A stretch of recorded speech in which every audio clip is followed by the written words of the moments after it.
Long ago, in a small village nestled between the rolling hills of Enugu, there lived a young woman named Adaeze. She was known far and wide not because of riches, nor because of her family name, but because of her heart.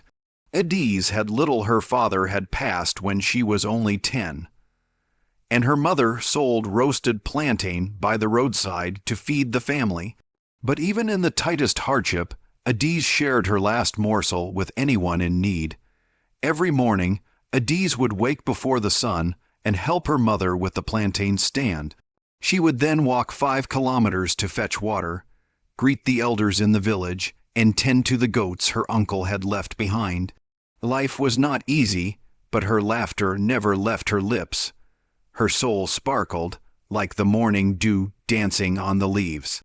One Harmattan morning, as the red dust kissed the sky and the cold breeze swept through the land, Adaeze saw an old woman sitting under the iroko tree near the village square.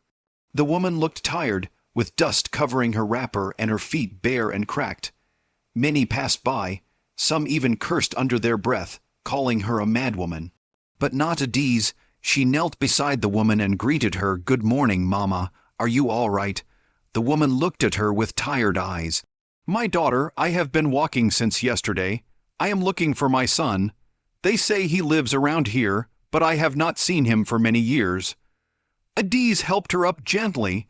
"Come, Mama, you will eat and rest. We will help you find him."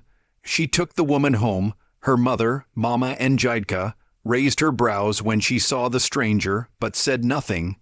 That evening they gave the woman hot yam porridge and water to bathe. They offered her mom a own wrapper and a mat to sleep on. That night the woman slept peacefully for the first time in many moons. The next day, Adaeze asked the woman for her son's name.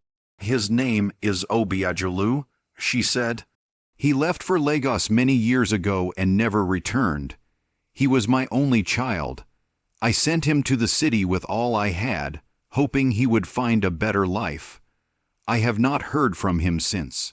Adaeze's eyes widened. She had heard that name before. "Wait, Mama, is it Obiajulu the businessman, the one they say owns big hotels and companies in Lagos?" "I do not know," the woman said sadly. "But my Obiajulu has a small birthmark on the side of his neck, like a crescent moon." Adaeze couldn't believe her ears. Everyone in the village had heard of Chief Obiajulu, the billionaire CEO who grew up in a neighboring town and now lived in Lagos. He had returned once, briefly, during the burial of his uncle, but he left without speaking to anyone. Adaeze decided to try something bold. She borrowed a phone from a trader and called the number that had once been shared during a community event when Obiajulu donated books to the local school. To her surprise, someone answered. "Hello, Chief Obiajulu's office," said a brisk voice. "I need to speak to Chief," Adaeze said nervously. "It's very urgent. It's about his mother." There was silence, then laughter. "Madame, many people claim to be his relatives. Please, don't waste our time." But Adaeze was persistent. She begged.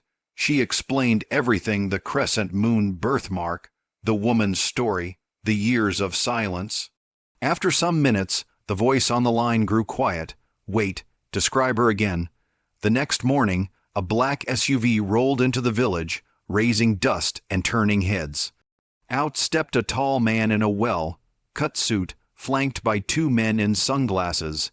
He looked out of place, his shoes too shiny for the red earth. He walked into the compound and froze. His eyes locked on the old woman sitting on the stool, peeling cassava. "Mama," the woman dropped the knife. Her eyes widened. She stood slowly, tears already spilling down her cheeks.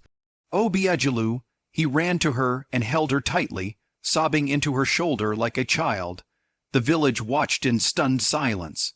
The mighty Chief Obiajulu kneeling in the dust, crying like a boy who had found his lost heart. "Mama, I'm sorry," he wept. "I was ashamed. When I made it in Lagos, I thought I would come back with pride. But time passed, and I became afraid. I thought you had forgotten me." The woman stroked his head. "You are my son. I never stopped waiting. Chief Obiajulu turned to Adaeze, still wiping his tears. Who brought her in? Who helped her? Adaeze stepped forward shyly. She was cold and hungry, sir. I couldn't just leave her. He looked at her long and hard, then knelt again. Thank you, he said. You have done more for me than I can ever repay.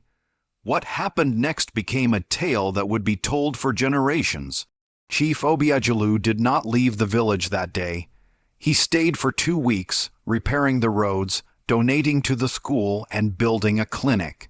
But more than that, he took Adaeze and her mother to Lagos. He gave Mama Njideka a new shop, and made sure she never had to roast plantain again.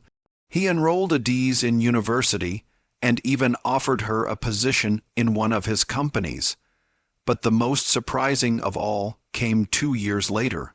On a warm evening, under the same Iroko tree where it all began, Chief Obiajulu returned with a ring. Before the entire village he knelt and said, "You didn't just save my mother, you saved me.